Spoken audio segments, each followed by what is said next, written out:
गुरु ब्रह्मा गुरु विष्णु गुरुर्देवो महेश्वर गुरु साक्षात् परम ब्रह्म तस्मै श्री गुरुवे नमः। ओम श्री गुरुभ्यो नमः। हम लोग महादेव शंभो नामक ग्रंथ का जो श्री गुरुदेव द्वारा रचित है उसका अध्ययन कर रहे हैं। सती जी अपने पिता के गृह में उपस्थित हैं। सती जी अपने पितृ गृह की शोभा देखकर विस्मित हो गईं। चारों ओर हीरे मोतियों रत्नों की झालरें सुशोभित हो रही थी। सारे महल को इस तरह मणि दीपों से सजाया गया था कि देखते ही बनता था। चारों ओर दूर दूर तक अनेक प्रकार के किरणें वो मणि दीप बिखेर रही थी। स्थान स्थान पर कृत्रिम फव्वारे बने हुए थे जिनसे विभिन्न रंगों के जल धार निश्रित हो रही थी। प्रांगण में एकत्रित सभी नर नारियों के वस्त्र अत्यंत ही बहुमूल्य और आभूषण स्वर्ण निर्मित एवं रत्न जटित थे। एक क्षण के लिए सती जी की आंखें चौधिया आ गईं। वह किसी को पहचान ही नहीं पा रही थी। कुछ देर के बाद दृष्टि साफ हुई तो उन्होंने अपने पिता को किसी को कुछ आदेश देते हुए देखा। वह प्रसन्नता से भरकर उनकी ओर दौड़ी और उनके चरणों को स्पर्श करने के लिए झुकी, परंतु पिता ने झट से अपना पैर पीछे की ओर खींच लिया। सती का संतुलन बिगड़ गया और वह भूमि पर गिरते गिरते बची। जब तक वह ठीक से खड़ी होती पिता किसी और दिशा की ओर निकल गए। सती को घोर निराशा हुई।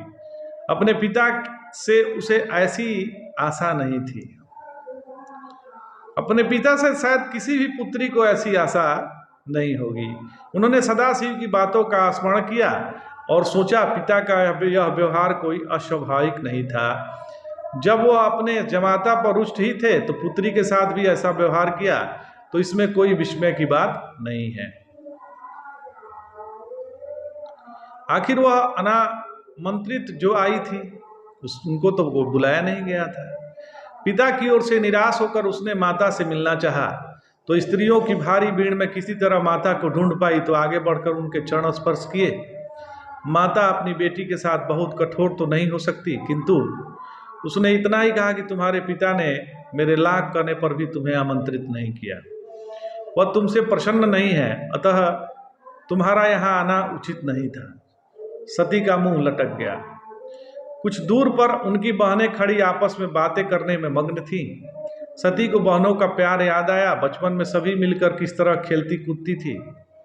एक दूसरे को चिढ़ाने में कितना आनंद आता था। बहनों के लिए वह विशेषकर अच्छी अच्छी भेंट लाई थी। सती बहनों की झुंड की ओर बढ़ी। सभी अपने बातों करने में पहले की तरह ही मग्न थी। सती की ओर किसी ने ध्यान ही नहीं दिया। सती ने सोचा शायद उन लोगों ने उसे देखा ही नहीं। वह बोल पड़ी, बहनों मैं हूँ सती, तुम लोगों को देखकर बहुत प्रसन्न हुई। तो कुछ दूर खड़े होकर शंकर के गण को सती ने पुकारा, भेंट की सामग्रियां लेकर यहाँ आओ। सती बहनों के सामानों को छांटने लगी। सबको एक एक स्थान पर सजाया। उन्हें वितरित करने के लिए बहनों की ओर सिर उठाया तो सारी की सारी वहां से खिसक गई थी। सती के आंखों में आंसू की धारा बह चला। वह सोचने लगी कि वह कैसा पितृगृह है जहां न पिता पहचान रहे हैं, न माता पहचान रही हैं, न माता प्रसन्न हो रही हैं, और तो और साथ में पली बढ़ी बहनें की बहनें भी आंखें फेर ले रही हैं। अब उन्हें सदाशिव की बातें याद आ रही थी कि अनामंत्रित कहीं भी जाना उचित नहीं है, भले ही पितृगृह ही क्यों हो। तो उन्होंने यह भी कहा कि तुम्हें वहां जाने का पश्चाताप होगा। ये शिव जी ने कहा था। सती सचमुच ही पश्चातापग्रस्त हो गई। उन्होंने कितनी अनुचित किया था कि अपने पति की बातों को इनकार कर दिया। उन्होंने अपने पति की बात नहीं माना। वह भी कोई साधारण पति नहीं, साक्षात त्रिदेवों में एक देवाधिदेव महादेव त्रिकालज्ञ योगीराज शिव ने अवश्य ही पूर्व में ही समझ लिया था कि यहाँ सती के साथ क्या घटने वाला है। समस्या तो यह थी कि यहाँ जब कोई पूछने वाला ही नहीं था तो वह करे तो क्या करे। दाहिनी तरफ उन्होंने देखा कि एक बहुत बड़ा यज्ञ कुंड के किनारे कई पंक्तियों में स्वर्णासन सजे हुए थे। उन पर देवता, ऋषि, महर्षि, राजा, महाराजा एवं अन्य संभ्रांत व्यक्ति विराजमान हैं। सती स्वर्णासनों की दिशा में बढ़ी, देखा कि सभी आसने भर चुके हैं, एक भी रिक्त नहीं है। उन्होंने सोचा, अगर मैं जिद कर सदाशिव को अपने साथ लाती तो वे बैठते कहाँ? उनके लिए तो कोई आसन सुरक्षित ही नहीं है। पिता ने जमाता को आमंत्रित किया अथवा नहीं, उसके लिए आसन तो सुरक्षित रखना था। ससुर घर में महोत्सव, वह भी यज्ञ की बात सुनकर वे अनाहुत भी हो सकते थे। ऐसे में उनकी क्या स्थिति बनती? अपने साथ हुए दुर्व्यवहार में तो वह दुखित थी ही, पति के लिए एक आसन तक नहीं पाकर सती का क्रोध उमड़ पड़ा। वह सीधे अपने पिता दक्ष प्रजापति के पास पहुंच गई। उन्होंने उसे तिरस्कृत किया तो किया, वह उनसे उनके इस अक्षम्य व्यवहार के संबंध में बिना पूछे नहीं रह सकती। वह पिता को संबोधित करते हुए बोली, देवाधिदेव महादेव का आसन कहाँ है? तो दक्ष प्रजापति मौन रहे। शायद वह सती से कोई संभाषण करना ही नहीं चाहते थे, पर क्रोधाभिभूत सती कहाँ मानने वाली थी। उन्होंने उच्च स्वर में कहा कि मैं आप ही से पूछ रही हूं कि त्रिदेवों में श्रेष्ठ पशुपति का आसन कहाँ है? तो दक्ष प्रजापति कब तक अपने को रोक पाते? उन्होंने इस बार उच्च स्वर में कहा कि कैसा देवाधिदेव और कहाँ का महादेव? जिस सपेरे और जटाजुटधारी अर्धनग्न शमशान सेवी और कपाली को मैंने आमंत्रित ही नहीं किया, तो उसके हेतु आसन के प्रबंध का किधर से प्रश्न उठता है? तो सती ने कहा कि यह तो सदाशिव का घोर अपमान है। सती ने दक्ष प्रजापति को संबोधित किया। क्रोध से उनकी आंखें रक्त वर्ण हो चली थीं और ललाट पर पसीने की बूंदें चमक आई थी। तो दक्ष प्रजापति ने कहा, पहले से उत्तेजित होकर कहे कि अपमान है तो है, अगर वह अहंकारी, भंग और धतूरा भक्षक दूसरे का अपमान कर सकता है तो उसे भी अपमानित होना ही पड़ेगा। तो सती जी का क्रोध सभी सीमाओं को पार कर गया। उन्होंने क्रोध से भरकर किसी नागिन की तरफ फुफकारते हुए कहा कि अगर आपने सदाशिव को आमंत्रित नहीं किया तो नहीं किया, किंतु उनके प्रति ऐसे अपशब्दों का प्रयोग कहाँ तक उचित है? तो दक्ष प्रजापति ने कहा कि तुम सीमा पार कर रही हो, पुत्री की तरह रहो। उस मदारी के लिए मैंने जो संबोधन किए हैं वे सर्वथा उचित है। अब तुम मेरे मार्ग से हटो, मुझे यज्ञ का प्रबंध देखना है। तुम्हारे साथ नष्ट करने के लिए मेरे पास समय नहीं है। सती ने तत्काल मन ही मन कुछ निर्णय लिया और कहा कि आप जिस यज्ञ पर इठला रहे हैं वह यज्ञ संपन्न होने से रहा। तो प्रजापति ने कहा कि तुम क्या कर लोगी? इस यज्ञ को पूर्णाहुति तक पहुंचाने के लिए मैंने सारा प्रबंध कर लिया है, तुम इसे रोकने से रही।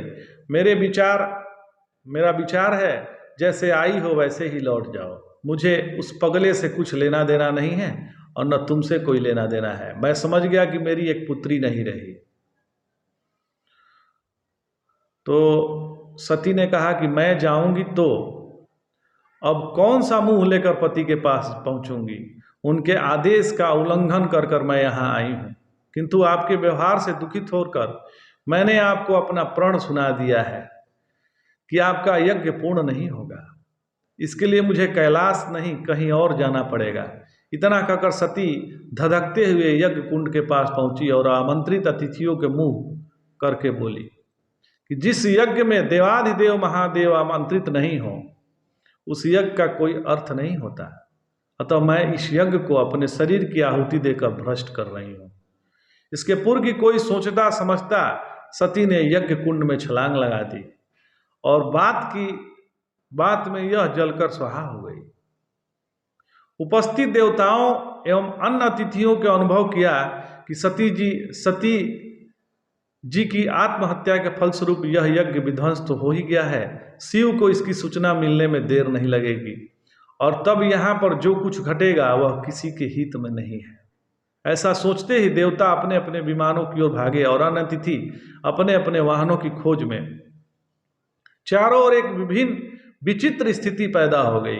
जिधर देखो उधर भाग दौड़, धक्का मुक्की, कोई एक दूसरे पर गिर रहा है, कोई तीसरे पर गिर रहा है।